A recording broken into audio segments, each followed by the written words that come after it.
Hi friends, అందరికీ good morning. అందరికీ happy Sunday కూడా. ఏం చేస్తున్నారండి మీరందరూ? ఈరోజైతే మా అబ్బాయి అయితే చూడండి ఏం చేస్తున్నాడో. ఇంకా నేను మా అబ్బాయి అయితే ఈరోజు చెట్ల మీద పడ్డామండి. ఇంట్లో చెట్లు ఎట్లా పడితే అట్లా పెరిగిపోయాయి. అందుకోసమని వాటిని అయితే కటింగ్ పెట్టేసి మంచిగా నీట్గా కట్ చేద్దామని. ఈరోజు సండే కదా, ఇంకా ఆ ప్రోగ్రాంలో అయితే మా అబ్బాయి ఉన్నాడు.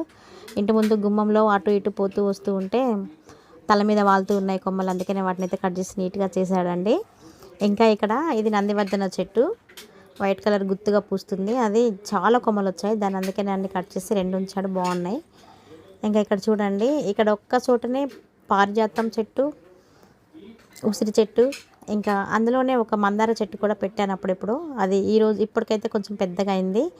ఇంకా వాటి మీద అన్నీ ఒకదానికొకటి ఆనుకొని గజిబిజిగా ఉన్నాయని నీట్గా కట్ చేస్తున్నాడు. కొన్ని కొన్ని ఆకులు అయితే కట్ చేస్తున్నాడు. ఇంకా ఇక్కడే పారిజాతం చెట్టును ఉసిరి చెట్టు అయితే రెండు పక్క పక్కనే ఉన్నాయి.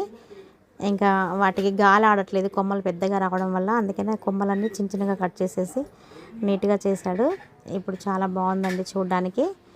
ఇంకా దొండపాద ఎక్కడ నుంచి పడిందో తెలియదు, కానీ దొండపాద పిచ్చి దొండ అండి, అది మంచి దొండ కూడా కాదు.